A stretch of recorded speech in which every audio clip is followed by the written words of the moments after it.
এবার হযরতে আবু বকর বলেন, শুনো কত সময় হয়ে মারা গেল। ও মুসলমান ইমানদার, তারা জবাব দিল, বেশ অনেক সময় হয়ে যায়, লোকটা মারা গেল। হযরতে আবু বকর বলেন, তার নাম কি? কয়, তার নাম হইল জুরাদ। অনেক সময় হয়ে মারা গেছে। বলে, হ। হযরত আবু বকর বলেন, তারে গোসল করানো হইছে নি? না। তার কবর খননের জন্য মানুষ গেছেনি? না। কাফনের জন্য মানুষ গেছেনি? না। হযরত আবু বকর বলেন, শুনো, খেয়াল করে শুনো, অনেক সময় হয়ে গেল, এখনো তারে গোসল করাইলা না। মানুষ মারা যাওয়ার পর তাড়াতাড়ি তারে গোসল করাইতে হয়, শরীরটাকে পরিষ্কার পরিচ্ছন্ন করতে হয়, এরপরে কাফন পরিধান করাইয়া রাখতে হয়। ও মুসলমান ইমানদার, শুধু তাই নয়, পয়গম্বরে আরবি সাল্লাল্লাহু আলাইহি ওয়াসাল্লাম বলেন, জানাজার লাশ যখন হাজির হয়ে যায়, দেরি না করিয়া তাড়াতাড়ি জানাজার নামাজ পড়িও। হুজুর বলছেন তাড়াতাড়ি নামাজ পড়িও। আর আমাদের চিত্র হইল, কোন নেতা মানুষ, কোন দামি মানুষ যদি মারা যায়, লাশ সামনে রাইখা জানাজার নামাজ রে ওয়াজ মাহফিল বানাইয়া ফেলাই। কথা বল না? ওয়াজ মাহফিল বানাইয়া ফেলাই, লাশ সামনে রাখিয়া ওয়াজ মাহফিল বানাইয়া ফেলাই। বক্তব্যের পরে বক্তব্য শুরু হয়। আর নবীজি বলছেন, লাশ সামনে আইলে দেরি করা যাবে না, তাড়াতাড়ি জানাজা পড়ো, তাড়াতাড়ি জানাজা পড়ো। নামাজের সময় হয়ে গেছে, দেরি করে যাবে না, নামাজ আদায় করো। সন্তান বিবাহের উপযুক্ত হয়ে গেছে, দেরি করিও না, তারা বিবাহ করাও। হযরত আবু বকর বলেন, কয়েকজনে তারে গোসল করাও, আর কয়েকজন কবর খনন করার জন্য যাও, আর কয়জন যাও বাজারে কাফন নিয়ে আসো। গোসল করানোর পর, কাফন আনার পর, এইবার কাফন পরিধান কইরা হযরতে আবু বকর জানাজার নামাজ পড়া জুরাতকে কবরের মাঝে রাখছেন। দাফন কাজ শেষ কইরা এবার বাড়ির দিকে রওনা করলেন। কিছু সময় যাওয়ার পর জুরাদের মা চিল্লাইয়া কান্দিয়া হযরত আবু বকর সিদ্দিকের দরবারে আইসা হাজির। আওয়াজ দিয়া চিল্লাইয়া আল্লাহর বান্দি কান্দে আর বলে, ও খলিফাতুল মুসলিমিন, শুনো, আমার সন্তানটারে যখন ঘর থেকে বের করে নেওয়া হলো, আমি তার শেষবারের মতো চেহারাটা দেখতে পারলাম না। আমি আমার সন্তানের চেহারাটা শেষবারের মতো দেখতে পারলাম না গো খলিফা, ও খলিফাতুল মুসলিমিন। আপনি যদি অনুমতি দেন, তাহলে কবর খনন কইরা আমার সন্তানটার চেহারাটা আমি একবার দেখতে চাই, নতুবা আমার অবস্থা বড় খারাপ হয়ে যাবে, আমি সহ্য করতে পারতেছি না। খলিফাতুল মুসলিমিন আবু বকর চিন্তা করলেন, একজন মহিলা মানুষ, এরপরে মা, একটা সন্তানের জন্য মায়ের অন্তরে কত মহব্বত আর কত ভালোবাসা, ওই মা ছাড়া আর কেউ জানবে না। ও যুবক ভাইরা, ভালো করে শুনো, মায়ের মনে কষ্ট দিও না, বাবার মনে কষ্ট দিও না। বাবার মনে কষ্ট দিলে, মায়ের মনে কষ্ট দিলে আল্লাহর রহমত পাইবা না। ইয়া আইয়ুহান নাসুত্তাকু রাব্বাকুমুল্লাযী খালাকাকুম। ও লোক সকল, এখানে দুনিয়ার সমস্ত মানুষকে আল্লাহ সম্বোধন করে ডাক দিয়েছেন, ও মানুষেরা, ইত্তাকু রাব্বাকুম, তোমরা তোমাদের রবকে ভয় করো, যিনি তোমাদেরকে সৃষ্টি করেছেন, সেই রবকে ভয় করো।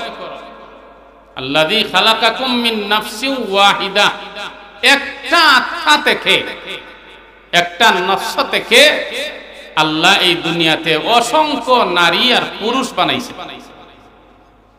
আল্লাহকে ভয় করবা কেন?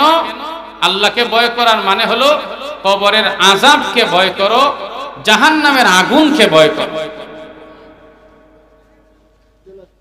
কারণ দুনিয়াতে আপনি যত বড় মানুষই হন না কেন, কবরের আযাব সহ্য করা সম্ভব নয়। এমন কেউ নাই যে সে কবরের আযাব সহ্য করতে পারবে। আপনি দুনিয়াতে যত দামি মানুষ হন না কেন, কবরে যাওয়ার পর যদি আযাবের ফেরেশতার কাছে ধরা পড়েন, আযাব সহ্য করতে পারবেন না। আপনি যত বড় শিক্ষিত মানুষ হন না কেন, যদি কবরে যাওয়ার পরে আযাবের ফেরেশতার কাছে ধরা পড়েন, আযাব সহ্য করতে পারবেন না। দুনিয়ার জীবনে যত ধাপটি মানুষ হন না কেন, কবরের আযাব সহ্য করতে পারবেন না। আপনি যত বড় পাওয়ারফুল মানুষ হন না কেন, কবরের আযাব সহ্য করতে পারবেন না। জাহান্নামের আগুন সহ্য করা সম্ভব হবে না। তাই আমার আল্লাহ বলেন, ও মানুষ, আমি বড় মায়া করে তোমাদেরকে বানাইলাম, জাহান্নামের আগুনে জ্বালাইবার জন্য তোমাদেরকে আমি বানাই নাই। মানুষ রে, মায়া করে বানাইলাম। তোমাদের আদি পিতা আদম আলাইহিস সালাম ছিলেন জান্নাতে, জান্নাত থেকে আল্লাহ দুনিয়াতে পাঠাইলেন। আমাদের ঠিকানা হইল আবার জান্নাতে যাওয়া লাগবে। তাই মানুষ যেন দুনিয়াতে আসার পর নাফরমানি করে, গুনাহের কাজ করে জাহান্নামী না হয়, এই জন্য আমার আল্লাহ সতর্ক করেছেন, জায়গায় জায়গায় সতর্ক করে জানাইয়া দিছেন, ও মানুষেরা, ভয় করো জাহান্নামের আগুন রে, ভয় করো কবরের আযাব রে, ভয় করো। ভয় করিয়া চলো। কোন মানুষ যদি কবরের আযাব রে ভয় করে, এই দুনিয়ার জীবনে গুনাহের কাজ করতে পারবে না। গুনাহের কাজে যাওয়ার পরে তার অন্তরের মাঝে ধাক্কা আসবে। দুনিয়ার কোনো মানুষ যদি নাও দেখে, আমার আল্লাহ কিন্তু দেখতেছে। জিনা করতে পারবে না, মনের মাঝে আল্লাহর ভয় আসবে, আমার আল্লাহ দেখতেছেন। চোর যখন চুরি করতে যাবে, তার মনের মাঝে ধাক্কা আসবে, ভয় আসবে, মালিক যদিও না দেখে, আমার আল্লাহ তো দেখতেছেন। আজান হওয়ার পরে মুয়াজ্জিন ডাকে, হাইয়া আলাস সালাহ, নামাজের দিকে আসো, হাইয়া আলাল ফালাহ, কামিয়াবির দিকে আসো। ঘরের মাঝে লুকাইয়া বইয়া রইছো, দাড়ি সাদা হয়ে গেছে, লজ্জা শরম। আজানের পরে আমি যদি মসজিদে না যাই, আমার নাতি দেখলে আমারে শরম দিবে, এই ভয়ে লুকাইয়া রইছো। নামাজের সময় শেষ হওয়ার পর তুমি ঘর থেকে বের হইলা, ও মুরব্বী, তুমি যে নাতির চুকে লুকাইয়া থাকতে পারছো, অন্য মানুষের চুকে ফাঁকি দিতে পারছো, আমার আল্লাহর চুকরে কখনো ফাঁকি দিতে পারবা না। আমার আল্লাহ দেখে। ও মুসলমান ইমানদার, তাই আমার আল্লাহ বলেন, ইয়া আইয়ুহান নাসু তাকু রাব্বাকুম, ও মানুষেরা, তোমাদের রবকে ভয় করো, তোমাদের রবের কবরের শাস্তিরে ভয় করো, জাহান্নামের আগুনরে ভয় করো। কোন মানুষ যদি সত্যিকার অর্থে কবরের আযাবকে ভয় করে থাকে, ওই লোকটা কখনো নাফরমানি করতে পারবে না, গুনাহের কাজ করতে পারবে না। ও মুসলমান ইমানদার, এই দুনিয়াতে থাকা অবস্থায় যদি আল্লাহর ভয়ে কোনো সময় কখনো কোনো গুনাহের কাছ থেকে বেঁচে থাকো, আল্লাহর ভয়ে তুমি যে গুনাহের কাছ থেকে বাঁচিয়া রইলা, ওই ওই ওই এই নেক আমলটা, এই ভালো কাজটা এক সময় তোমার কাজে লাগিয়া যাইবে। তাকায়া দেখো রে মুসলমান, বনি ইসরায়েলের 3 ব্যক্তি, 3 বন্ধু সফরে বের হইল, পাহাড়িয়া রাস্তা দিয়ে হাঁটতেছে। যাইতে যাইতে একদম এমন জায়গায় চলে গেল, পাহাড়িয়া রাস্তা, উঁচু নিচু টিলা টালা সরু রাস্তা। এই রাস্তা দিয়া হাঁটতে হাঁটতে বৃষ্টি আইসা গেল।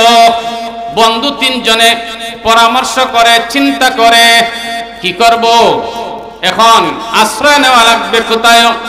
বন্ধু 3 জন একটা গর্তের ভিতরে আশ্রয় নেওয়ার পর উপর থেকে একটা পাথর গড়াইয়া আইসা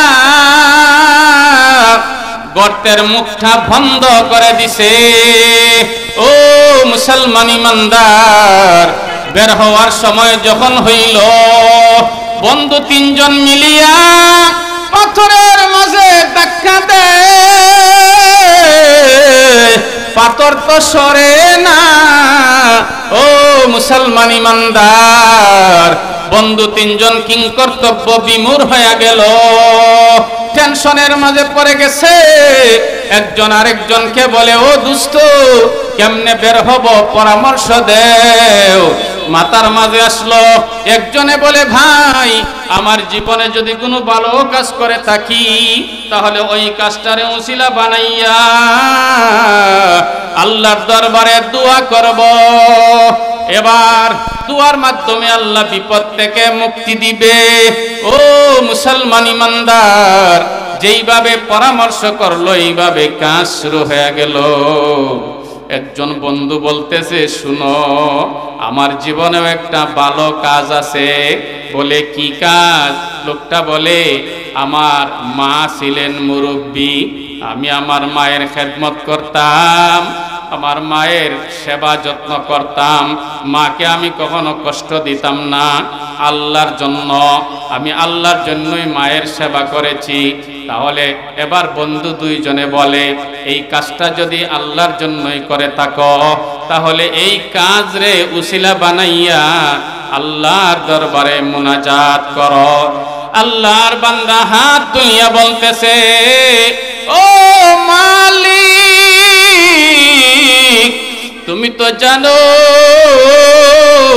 আমি যে মায়ের খেদমত করতাম, আমি তোমার সন্তুষ্টির জন্য করেছি।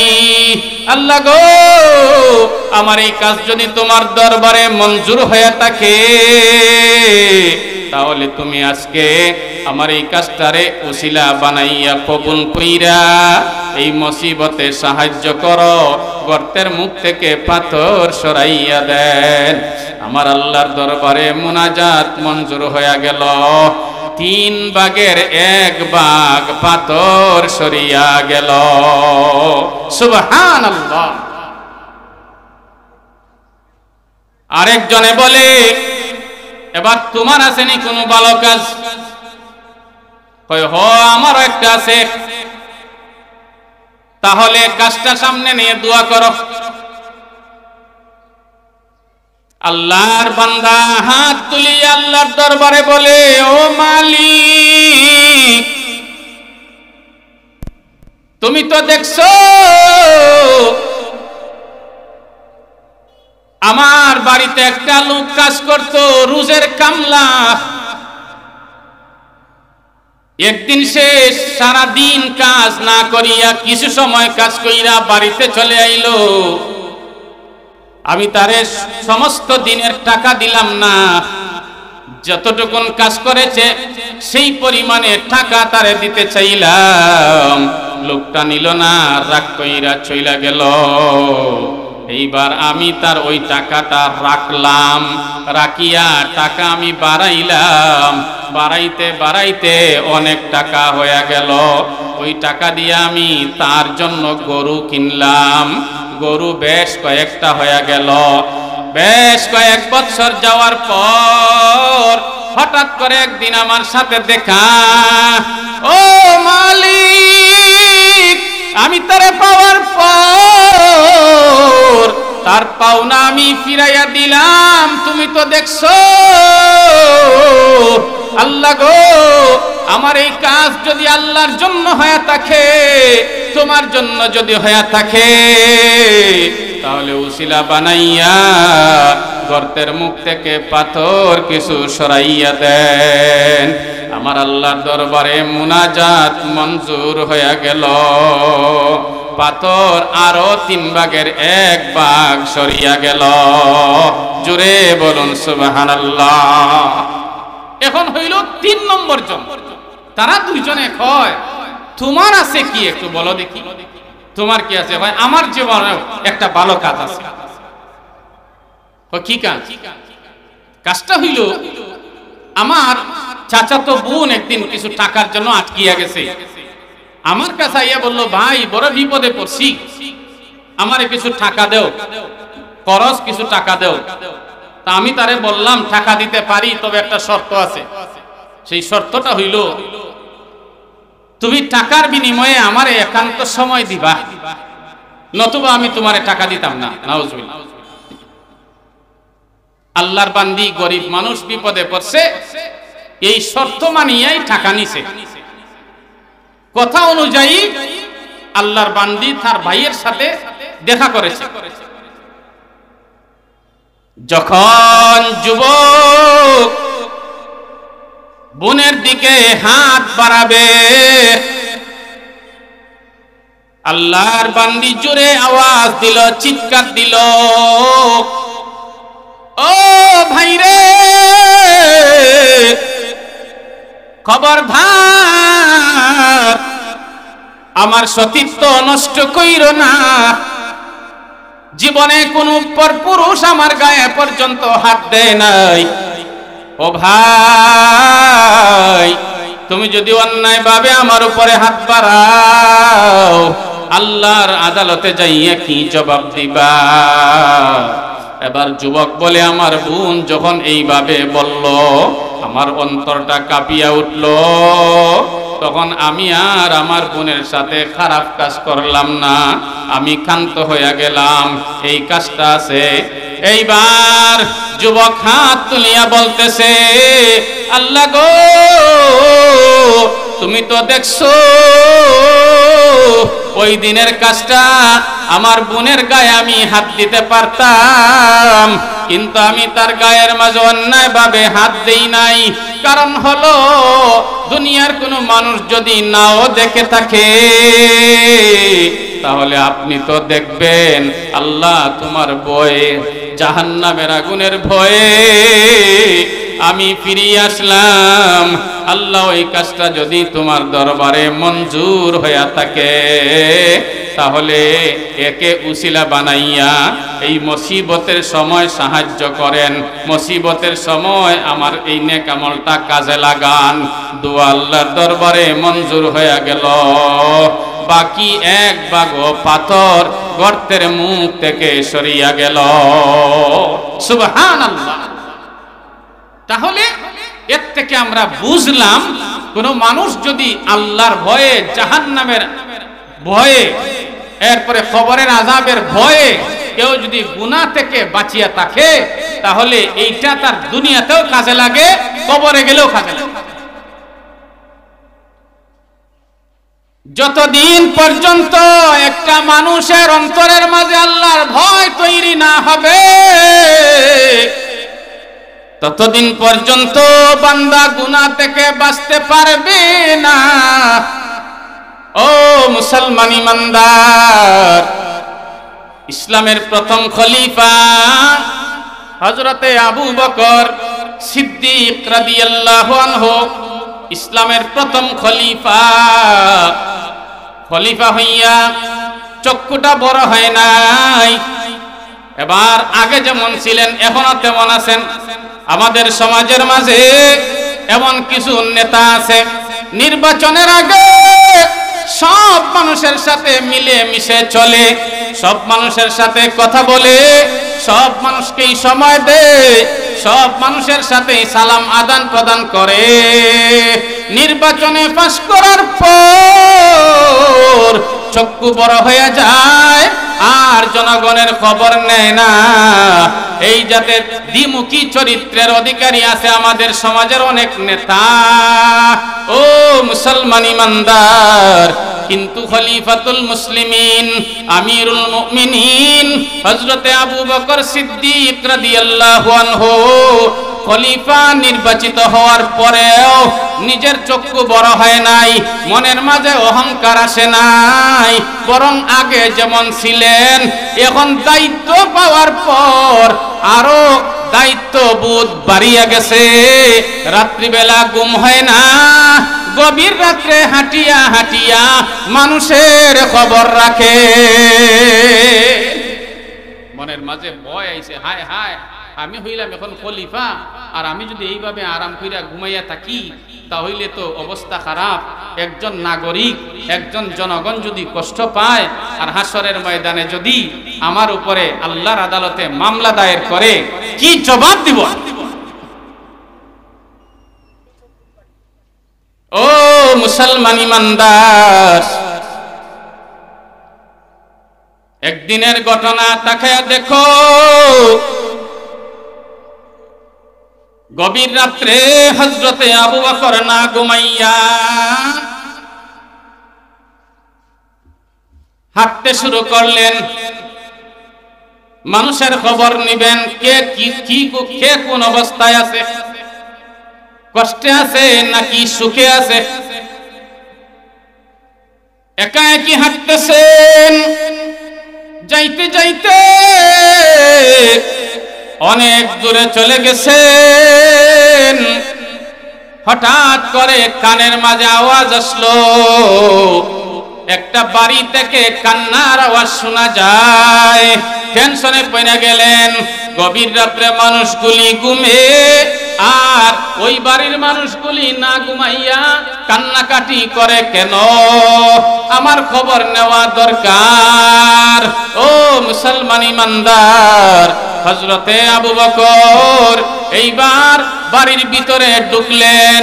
বাড়িতে যাইয়া দেখেন মানুষেরা হাউমাউ করে কান্নাকাটি করতেছে।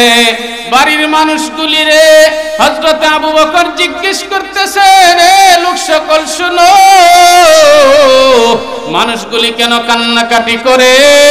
একজনের জবাব দিল, ও খলিফাতুল মুসলিমিন, এই বাড়ির মাঝে একজন যুবক ছিল, ওই যুবকের নাম হইল জুরাদ। সে হইল যুবক। হঠাৎ করে যুবক মানুষটা মারা গেল। মারা যাওয়ার কারণে ভাই বেরাদর, মা বাবা, আত্মীয় স্বজন সহ তার মরণের যন্ত্রণা কেউ সহ্য করতে পারে না। সাধারণত আমরা তো দুনিয়াতে এটাই দেখি, মুরব্বী মারা গেলে যেই পরিমাণে কষ্ট হয়, যুবক মারা গেলে তার চেয়ে আরো দ্বিগুণ কষ্ট বেশি হয়। এবার হযরতে আবু বকর বলেন, শুনো, কত সময় হয়ে মারা গেল? ও মুসলমান ইমানদার, তারা জবাব দিল, বেশ অনেক সময় হয়ে যায় লোকটা মারা গেল। হযরতে আবু বকর বলেন, তার নাম কি? কয়, তার নাম হইল জুরাদ। অনেক সময় হয়ে মারা গেছে? বলে, হ। হযরত আবু বকর বলেন, তারে গোসল করানো হইছে নি? না। তার কবর খননের জন্য মানুষ গেছেনি? না। কাফনের জন্য মানুষ গেছেনি? না। হযরত আবু বকর বলেন, শুনো, খেয়াল করে শুনো, অনেক সময় হয়ে গেল, এখনো তারে গোসল করাইলা না। মানুষ মারা যাওয়ার পর তাড়াতাড়ি তারে গোসল করাইতে হয়, শরীরটাকে পরিষ্কার পরিচ্ছন্ন করতে হয়, এরপরে কাফন পরিধান করাইয়া রাখতে হয়। ও মুসলমান ইমানদার, শুধু তাই নয়, পয়গম্বরে আরবি সাল্লাল্লাহু আলাইহি ওয়াসাল্লাম বলেন, জানাজার লাশ যখন হাজির হয়ে যায়, দেরি না করিয়া তাড়াতাড়ি জানাজার নামাজ পড়িও। হুজুর বলছেন তাড়াতাড়ি নামাজ পড়িও।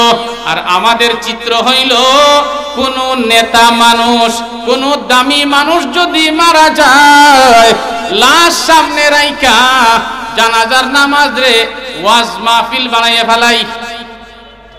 কথা বল না, ওয়াজ মাহফিল বানাইয়া ফেলাই। লাশ সামনে রাখিয়া ওয়াজ মাহফিল বানাইয়া ফেলাই। বক্তব্যের পরে বক্তব্য শুরু হয়। আর নবীজি বলছেন, লাশ সামনে আইলে দেরি করা যাবে না, তাড়াতাড়ি জানাজা পড়ো, তাড়াতাড়ি জানাজা পড়ো। নামাজের সময় হয়ে গেছে, দেরি করা যাবে না, নামাজ আদায় করো। সন্তান বিবাহের উপযুক্ত হয়ে গেছে, দেরি করিও না, তারা বিবাহ করাও। হযরত আবু বকর বলেন, কয়েকজনে তারে গোসল করাও, আর কয়েকজন কবর খনন করার জন্য যাও, আর কয়জন যাও বাজারে কাফন নিয়ে আসো। গোসল করানোর পর, কাফন আনার পর, এইবার কাফন পরিধান কইরা হযরতে আবু বকর জানাজার নামাজ পড়া জোরাতকে কবরের মাঝে রাখছেন। দাফন কাজ শেষ কইরা এবার বাড়ির দিকে রওনা করলেন। কিছু সময় যাওয়ার পর জোরাদের মা চিল্লাইয়া কান্দিয়া হযরত আবু বকর সিদ্দিকের দরবারে আইসা হাজির। আওয়াজ দিয়া চিল্লাইয়া আল্লাহর বান্দি কান্দে আর বলে, ও খলিফাতুল মুসলিমিন শুনো, আমার সন্তানটারে যখন ঘর থেকে বের করে নেওয়া হলো, আমি তার শেষবারের মতো চেহারাটা দেখতে পারলাম না। আমি আমার সন্তানের চেহারাটা শেষবারের মতো দেখতে পারলাম না গো খলিফা, ও খলিফাতুল মুসলিমিন। আপনি যদি অনুমতি দেন, তাহলে কবর খনন কইরা আমার সন্তানটার চেহারাটা আমি একবার দেখতে চাই, নতুবা আমার অবস্থা বড় খারাপ হয়ে যাবে, আমি সহ্য করতে পারতেছি না। খলিফাতুল মুসলিমিন আবু বকর চিন্তা করলেন, একজন মহিলা মানুষ, এরপরে মা, একটা সন্তানের জন্য মায়ের অন্তরে কত মহব্বত আর কত ভালোবাসা, ওই মা ছাড়া আর কেউ জানবে না। ও যুবক ভাইরা, ভালো করে শুনো, মায়ের মনে কষ্ট দিও না, বাবার মনে কষ্ট দিও না। বাবার মনে কষ্ট দিলে, মায়ের মনে কষ্ট দিলে আল্লাহর রহমত পাইবা না, আল্লাহর রহমত পাইবা না। হযরত আবু বকর চিন্তা করলেন, মহিলা মানুষ যেহেতু একটা ফরিয়াদ করলো, কমপক্ষে তারে দেখার একটা অনুমতি দিয়া দেয়। মানুষ দুইজনরে ডাকছেন। হযরত আবু বকর বলেন, এ তোমরা কবরে যাইয়া চেহারা দেখা যায়, এতটুকুন জায়গা খালি কইরো, এতটুকুন জায়গা খালি কইরা আল্লাহর বান্দিরে বলিও ওই ফাঁক দিয়া যেন তাকায়া দেখে। সুবহানাল্লাহ বলে, যেমন কথা তেমন কাজ। চেহারা দেখা যায়, এতটুকুন জায়গা ফাঁকা করার পর তারা বলতেছে, ও আল্লাহর বান্দি তাকায়া দেখেন, আপনার সন্তানের কি অবস্থা, তাকায়া দেখেন। আল্লাহর বান্দি এবার ফাঁক দিয়া তাকাইলো, তাকাইয়া দেখতেছে জুরাদের সমস্ত কবর নূরে আলোকিত হয়ে গেছে। জোরে বলুন সুবহানাল্লাহ। সমস্ত কবর নূরে আলোকিত হয়ে গেছে, জলমল জলমল করতেছে। মা তো মহা খুশি দেখিয়া, আমার সন্তানের কবরটা এইভাবে নূরে আলোকিত হয়ে গেল।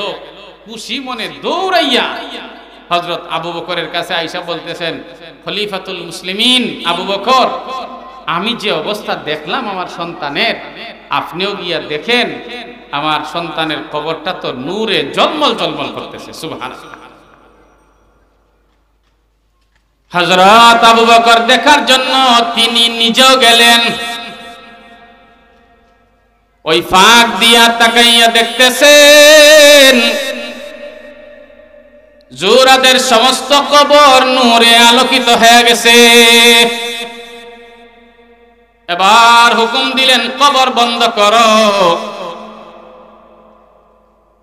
উপস্থিত লোকদেরকে হযরতে আবু বকর বলতেছেন, এ ভাই বলো জুরাদের বাহ্যিক চরিত্র কেমন ছিল? কয় জানি না। আরেকজনকে বলতেছেন, জুরাদের বাহ্যিক চরিত্র কেমন ছিল বলো? কয় জানি না। আরেকজনকে বললেন, কয় জানি না। এক কথা উপস্থিত যত মানুষকে জিজ্ঞেস করছেন কেউই বলতে পারে নাই। হযরত আবু বকর চিন্তা করলেন, এইভাবে মানুষ জিগাইয়া সময় কাটানোর কোনো দরকার নাই, চলে যাই। রাত্রে যখন এশার নামাজ পড়ে ঘুমাইছেন, হযরত আবু বকর স্বপ্নে দেখেন জুরাদ আল্লাহর রাসূলের সামনে বসা আছে। জোরে বলুন সুবহানাল্লাহ। হযরত আবু বকর স্বপ্নে দেখিয়া আশ্চর্য হয়ে গেছেন, সর্বনাশ, জুরাদ আল্লাহর রাসূলের সামনে বইসা রইছে মারা যাওয়ার পরে। ব্যাপারটা কি? এমন কি আমল করছে যে আমলের কারণে লোকটা আল্লাহর রাসূলের সামনে বসা? শুধু তাই নয়, স্বপ্নের মাঝে পয়গম্বরে আরবি সাল্লাল্লাহু আলাইহি ওয়াসাল্লাম হযরত আবু বকরকে বলতেছেন, ওরে আবু বকর, জুরাদের বাহ্যিক চরিত্র বাহ্যিক আমল জানার জন্য বারবার তুমি মানুষকে জিজ্ঞেস করেছো, কেউই উত্তর দিতে পারে নাই। শুনো, আমি বলি শুনো। পয়গম্বরে আরবি স্বপ্নের মাঝে জানাইয়া দিলেন, আবু বকর রে, জুরাদের বাহ্যিক আমলগুলির মধ্য থেকে একটা একটা আমল যদি কখনো শয়তানের দুকার মাঝে পইরা জুরাদ গুনাহের কাজ করে ফেলতো, এই গুনাহের কাজের উপরে আর স্থির থাকতে পারতো না। তার অন্তরের মাঝে ভয় শুরু হয়ে যাইত, অন্তরের মাঝে কপন শুরু হইতো। 2 রাকাত নামাজ পড়া চোখের পানি চাইরা মাওলার দরবারে কান্নাকাটি করত, এমন ভাবে কাঁদতো, এই কান্নার কারণে আমার আল্লাহ তার জীবনের গুনাহ খাতা মাফ কইরা কবরটাকে নূরানি বানায়া দিছে। আমরা গুনার কাজ কইরা একটার পরে আরেকটা, একটার পরে আরেকটা গুনাহের কাজ কইরা আরো মনে ফাঁসান কইরা চলে, আরো মনে মনে অহংকার দেখায়। কি হইছে কি? আস্তাগফিরুল্লাহ। আল্লাহ তো হইলেন এমন এক সত্তা, এমন এক জাত, আল্লাহ মানুষকে সুযোগ দেন, আল্লাহ মানুষকে একটু দিল দেন। আল্লাহ বলেন ওয়ায়ামুদ্দুহুম ফি তুগয়ানিহিম ইয়ামাহুন, আমি দিল দেই তাদের দিয়া দেখি কদ্দুর যাইতে পারে। যখন সীমা অতিক্রম করে ফেলে আল্লাহ বলেন আমি টান দিব, ইন্না বাতশা রাব্বিকা লাশাদীদ। কেউ আল্লাহর শাস্তি থেকে তাকে রক্ষা করতে পারবে না। তোমার রবের শাস্তি অত্যন্ত কঠিন, কেউ রক্ষা করতে পারবে না।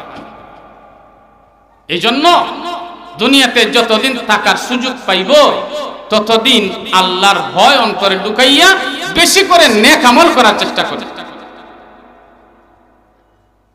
নেকামল আমাদের অবস্থা হলো একটা যদি করি নেকামল 10টা করি গুনাহ। কেউ আছে গোপনে গোপনে গুনাহ করে, বলুন গোপনে গুনাহ করলে আল্লাহ দেখেনি? আল্লাহ দেখে না? আল্লাহ দেখে। 3জন 4জন এক জায়গাতে বইলেই হাই রে গিবত গিবত আর গিবত, বদনাম আর বদনাম, চুগলখুরি, পরনিন্দা, একেবারে উপায় নাই। একজনের গিবত গাইয়া শেষ হয়, এরপরে আরেকজনের গিবত শুরু হয়, একজনের ক্যাসেট শেষ আরেকজনের ক্যাসেট শুরু, এইভাবেই আমাদের জীবনটা যাইতাছে। ওই সময় যদি আল্লাহর ভয় অন্তরের মাঝে তৈরি হইতো যে হায় হায় এই লোকটা যদি নাও শুনে, ফেরেশতা তো লিখতেছে, আল্লাহ তো দেখতেছেন, এটা তো আমলনামায় গুনাহ হইতাছে, কি জবাব আল্লাহর দরবারে গিয়া দিব? ও মুসলমান ইমানদার, দুনিয়ার মাঝে এমন কোন মানুষ নাই যার জীবনে গুনাহ নাই। এতটুকুন বেশ কম, হয়তো কারো জীবনে গুনাহ বেশি আর কারো জীবনে নেকি বেশি, কারো আমল নামায় গুনাহ বেশি কারো আমল নামায় নেকি বেশি। দিন যত যাবে আমল নামা থেকে গুনাহের পরিমাণ কমাইতে হবে, নেকের পরিমাণ বাড়াইতে হবে। মাহফিলে বসলেন, এইটাও একটা নেক আমল। আপনি বলতে পারবেন না, হইতে পারে হাসরের ময়দানে আমার আল্লাহ আজকে এই বসাকে মঞ্জুর কইরা নাজাতের ফয়সালা দিয়া দিতে পারেন। বলেন ঠিক কিনা? আচ্ছা, আল্লাহ যদি কেউরে ছোট একটা আমল উসিলা দেখাইয়া মাফ কইরা দেয়, তাহলে আপনার আমার কিছু করার আছে? আপনি আর আমি যদি তখন একেবারে তার প্রতি হিংসা কইরা মইরাও যাই, কাজ হইব? কাজ হবে না। এই জন্য দুনিয়াতে থাকা অবস্থায় শুধু খুঁজবেন, সুযোগ খুঁজা খুঁজা থাকবেন। কোন সুযোগ? কথার দ্বারা, কাজের দ্বারা, সহযোগিতার দ্বারা, টাকা পয়সার দ্বারা, কোন একটা মাধ্যমে নিয়ে নেক আমল করা যায়। এই সুযোগ যেখানেই পাবেন সেখানেই লাগিয়ে যাবেন, যেখানেই পাইবেন সেখানেই লাগবেন। কে আমারে কি বললো আর কে কি সমালোচনা করলো, কে কি মন্তব্য করলো, কে আমারে ভালো পাইলো আর কে আমারে ভালো পাইলো না, এইটা দেখার টাইম নাই। টাইম হইল মালিক আমারে পছন্দ করলো কি করলো না। কথা বলেন ঠিক না? মালিক রে যদি রাজি কইরা কবরে যাইতে পারি, দুনিয়ার কে আমারে দেখতে পারলো আর পারলো না তা যায় আসে না। এই জন্য গভীর ইবাদত বাড়াও, গোপনে ইবাদত বাড়াও। গোপনে ইবাদত বাড়াইলে আমার মাওলার প্রিয় বান্দা হওয়া যাবে। মাওলার প্রিয় বান্দার তালিকায় নামটা যদি লেখা হয়ে যায়, কেউ তোমারে আটকাইতে পারবে না। কথা ঠিক না? কেউ আটকাইতে পারবে না। গভীর রাত্রে ঘুম থেকে জাগ্রত হইয়া মালিকের দরবারে নামাজে দাঁড়াইয়া যাও।